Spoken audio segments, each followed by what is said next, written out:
আসসালামু আলাইকুম। কেমন আছো সবাই? আশা করি আল্লাহর রহমতে ভালো আছো। আমি আলহামদুলিল্লাহ ভালো আছি। আমি আজ বের হয়েছি জুয়েলারিতে যাবো। একটু গোল্ড কেনার ইচ্ছা ছিল, কিন্তু আমার সেই ইচ্ছাটা পূরণ হলো না। এসে দেখি জুয়েলারি বন্ধ। জন্মাষ্টমীর জন্য ওদের পূজা আছে নাকি। কি আর করার, এর জন্য আমি আবার পিছনে ব্যাক করলাম। এখানে একটা ভালো কুকারিজের দোকান পেলাম, সেখানে দাঁড়ালাম।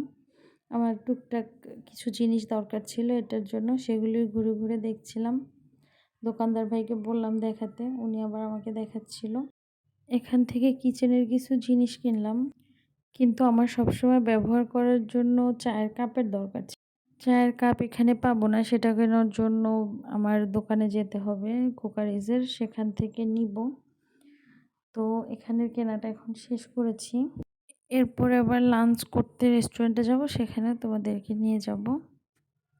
জাইফা যেহেতু বিকালে ঘুমায়, তাই আমাকে আসলে বাইরে বের হলে দুপুর টাইমটাতেই বের হতে হয়, তাই রান্না করে আসতে পারি না। এই যে শোরুমে চলে আসছি। এখন এখানে কাপ দেখছিলাম সব চা খাওয়ার জন্য, সবসময় ব্যবহার করার জন্য কোনটা ভালো হয় সেটা দেখছিলাম, দেখে নিয়ে নিলাম। এই দোকানগুলোতে তুলনামূলকভাবে জিনিসের দাম অনেক বেশি রাখে, আমার যেটা মনে হয়। কিন্তু কিছু করার নেই, এখানে জিনিসগুলো আবার একটু দেখতে একটু ইউনিক হয় আর কি, এটার জন্য এখান থেকে নিয়ে নেই। এখন আমরা রেস্টুরেন্টে চলে আসছি। এই রেস্টুরেন্টটা তোমাদের সাথে আগেও শেয়ার করেছিলাম, জিসানের বার্থডেতে এখানে এসেছিলাম। যেহেতু একদিন আগেই এসেছিলাম, এসে তখন বিরিয়ানি খেয়েছিলাম। জিসান এখন আর বিরিয়ানি খাবে না।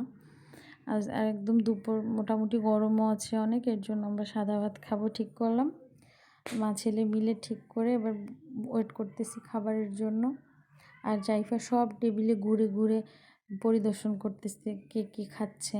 আবার কেউ তারে কিছু খাওয়াই দিলে সে সেটা খাচ্ছে, আমরা দিলে খাবে না, কিন্তু অন্য কেউ দিলে সেটা খুবই খুশি হয়ে খেয়ে নিচ্ছে। এবার আমাদের খাবার চলে আসছে, তো এখন আমরা খাবো।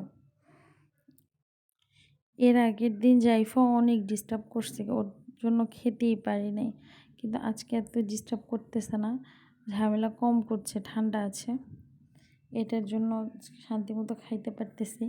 জিসানরে আমি করলা ভাজি দিছি, জীবনেও করলা খায় নাই, আজকে ধরে খোটাখুটি করতেছে।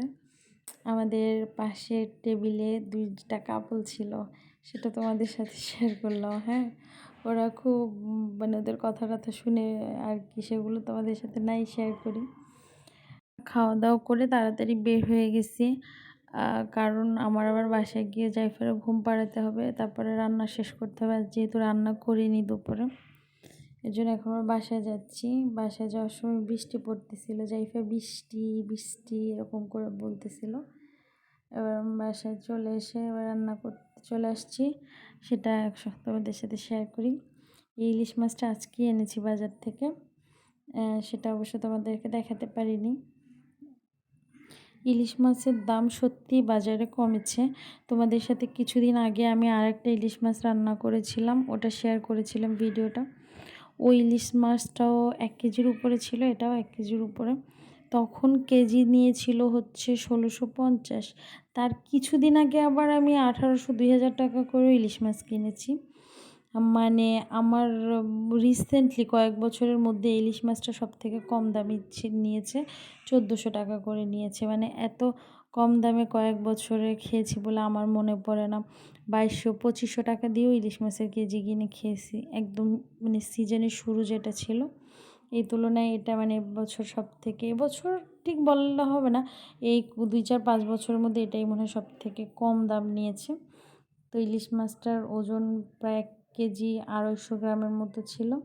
ইলিশ মাছটাও ভালো ছিল, আমি যেরকম ভেবেছিলাম যে ভালো হবে না। এখানে ইলিশ মাছ সাধারণত অত ভালো হয় না, পদ্মার ইলিশটা পাওয়া যায় না এখানে, হয়তো বা ওই ওর থেকে আমরা চিটংয়ের ইলিশ বলি, যেটা আমরা আসলে খেতে পছন্দ করি না। আমরা যেহেতু পদ্মার ইলিশ খেয়ে বড় হয়েছি, আমাদের কাছে চিটংয়ের ইলিশটা একদম পছন্দ না, তবে এটা পদ্মারই ছিল। এটার মানে টেস্ট, তারপরে পদ্মার ইলিশগুলো যেমন বলে রূপালি হয়, সেটাই ছিল, ভালোই ছিল। তো আমি রান্না করছিলাম, জিসান আমার পাশে বসে আমার ভিডিও করে দিচ্ছিল, মানে আমার হেল্পিং হ্যান্ড, সব কিছুতে আমাকে হেল্প করে। আর ইউটিউব চ্যানেলটা তো তার খুবই পছন্দের একটা জায়গা। ও সবসময় ইউটিউব চ্যানেল নিয়ে কথা বললে যদি বলে আমার চ্যানেলে এটা হয়েছে বা সাবস্ক্রাইব বেড়েছে বা এটা মানে কিছু বললে বলে আম্মু আমার চ্যানেল না আমাদের চ্যানেল হবে, হ্যাঁ? মানে এটা আমার চ্যানেল বললেও ও পছন্দ করে না, আমাদের বলাটাও খুব পছন্দ করে। এর জন্য ও ভিডিও করে আমাকে হেল্প করছিল। আমি রান্না করছিলাম। অলরেডি প্রায় সন্ধ্যা হয়ে গেছে। ওকেও পড়াতে হবে।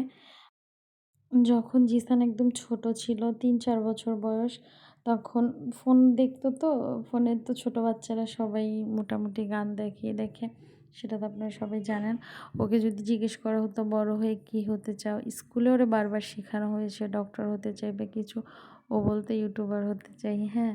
ও মানে এটারে খুব কমফোর্টেবল একটা জায়গা মনে করতো। এখনও আর কি যেহেতু আমি চ্যানেলটা খুলেছি এটাতে ও খুব হ্যাপি। এটার জন্য এটা আমার বলতে যাবে না, এটা ওর বলতে হবে বা আমাদের বলতে হবে। তো এখন রান্না করতেছি, রান্নাটা করে তারপরে তাড়াতাড়ি করে শেষ করতে হবে, শেষ করে জিসানকে পড়াতে বসাতে হবে। জাইফা আবার উঠে গেলে এগুলো কিছুই করা যায় না, জাইফা অনেক ডিস্টার্ব করে। বই খাতা টেনে ছিঁড়ে ফেলে, পেন্সিল নিয়ে যায়, মানে ইরেজার নিয়ে যায়, যা তা করে চিল্লাপাল্লা করে। তো মাছ যেটা রান্না করবো ততটা নিয়েছি, বাকিটা ফ্রিজে রেখে দিয়েছি। এখন আমি খুব তাড়াহুড়ো করতেছি, তাড়াতাড়ি করে রান্নাটা শেষ করতে পারলেই আমার মানে ঝামেলাটা দূর হয়ে যায় আর কি। তো বন্ধুরা, তোমরা যারা আমার ভিডিওটা দেখছো তাদের কেমন লেগেছে কমেন্ট করে জানাবা। তার আগে তোমরা সবাই কেমন আছো সেটা জানাবা। তো আমার রান্না শেষ করে জিসানকে পড়তে বসিয়ে দিয়ে আসছি। পড়তে বসিয়ে দিয়ে আমি আসছি একটু চা বানাতে, আমার মাথাটা ব্যথা করতেছে, একটু চা খাবো। অন্য দিন জাইফার সাথে একটু শোয়ার সময় পাই, আজকে তো সেটা করতে পারিনি। এটার জন্য এই যে কাপটা দেখতে পাচ্ছ, এই কাপগুলো কিনেছি। জাইফা যেহেতু কাপ ভেঙে ফেলে এর জন্য ওর জন্য স্টিলেরটা নিয়েছি। এই কাপগুলো নিয়েছে হচ্ছে 215 টাকা করে। এর জন্য আমার মনে হয়েছে যে দেখতে যেমন এর থেকে মানে দামগুলো বেশি, পিস হিসেবেও 215 টাকা, সেট নিলেও এমন। যাই হোক, দেখে ভালো লাগছে তাই নিয়ে আসছি। তো আজকে এই পর্যন্তই। আবার তোমাদের সাথে অন্য কোনো ভিডিওতে কথা হবে। সবাই ভালো থাকবা, সবাই আমার জন্য দোয়া করবা। আল্লাহ হাফেজ।